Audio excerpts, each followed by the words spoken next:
Welcome to our kitchen tale. Ngayon, magluluto tayo ng adobong kambing.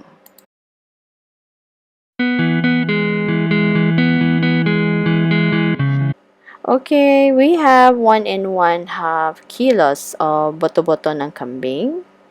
But before we cook it, kailangan muna natin siyang i-marinate para mawala or mabawasan yung anggo or amoy ng kambing. So, kailangan po muna natin siyang i-marinate for 1 to 2 hours or better kung overnight po. So, we need 1/2 cup of soy sauce.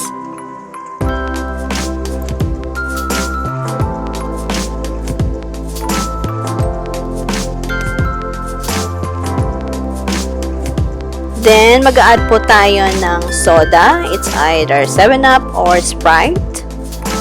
1 cup of soda.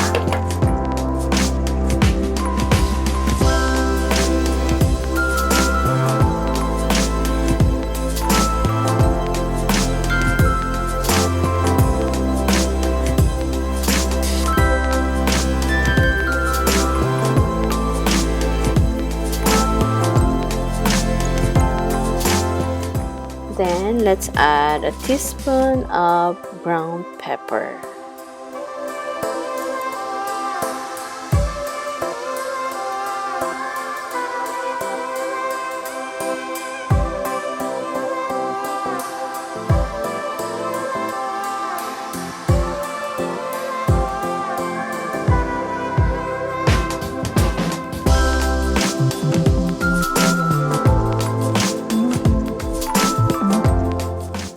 Okay, tsaka natin ngayon i-mix.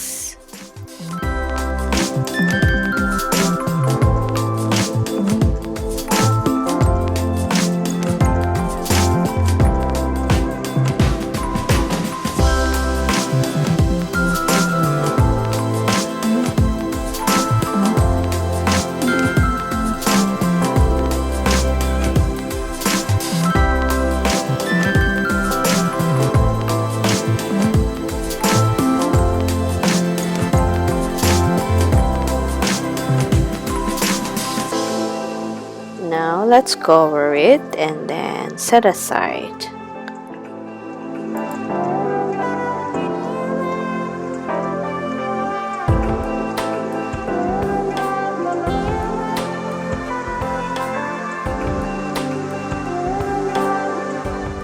Okay, after 1 to 2 hours of marination, let's saute.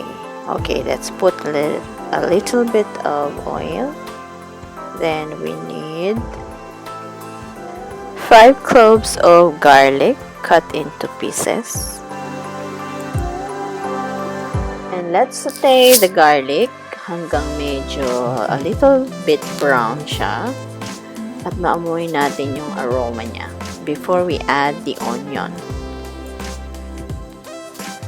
Then, let's add the onion, 1 medium size of onion cut into strips.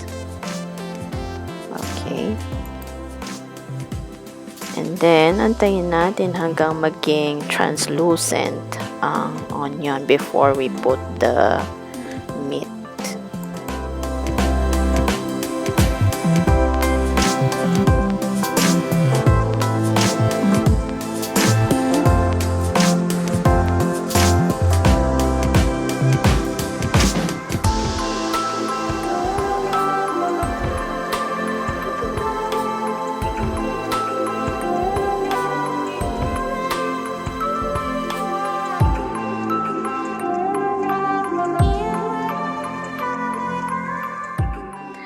Then, let's add the meat.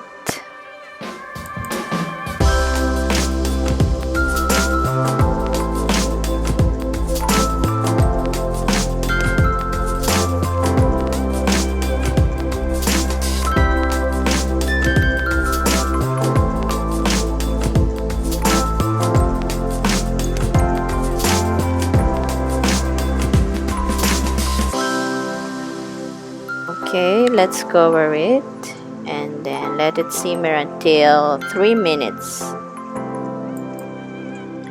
Okay, after 3 minutes, let's put the 1/4 cup of vinegar. Okay, after putting the vinegar, hayaan po muna natin siyang kumulo ng konti. Huwag natin siyang gagalawin.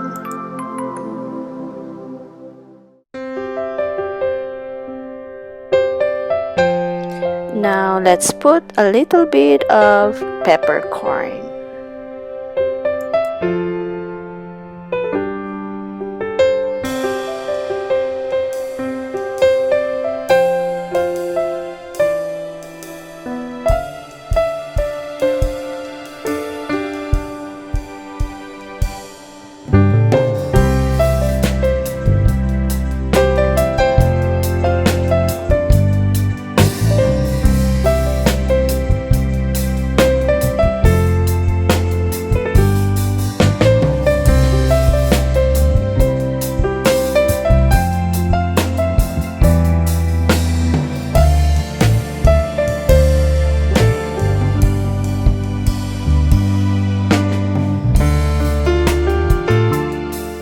Now, let's add the dahon ng laurel or bay leaves.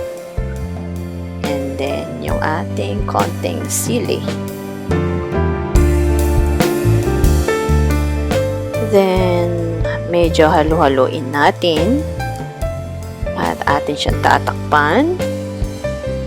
Let's wait until maybe 25 to 30 minutes hanggang medyo mawala na yung sabaw. Okay.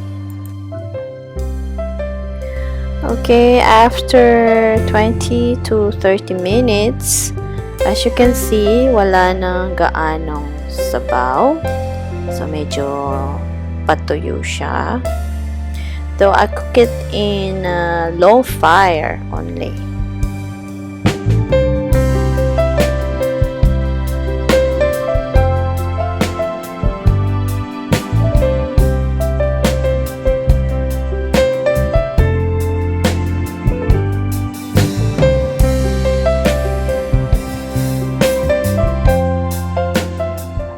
Ngayon, pwede na ang ating adobong kambing. Okay.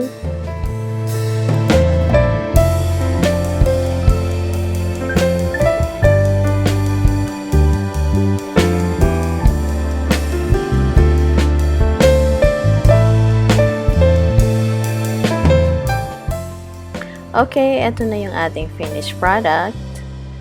Thank you for watching. God bless.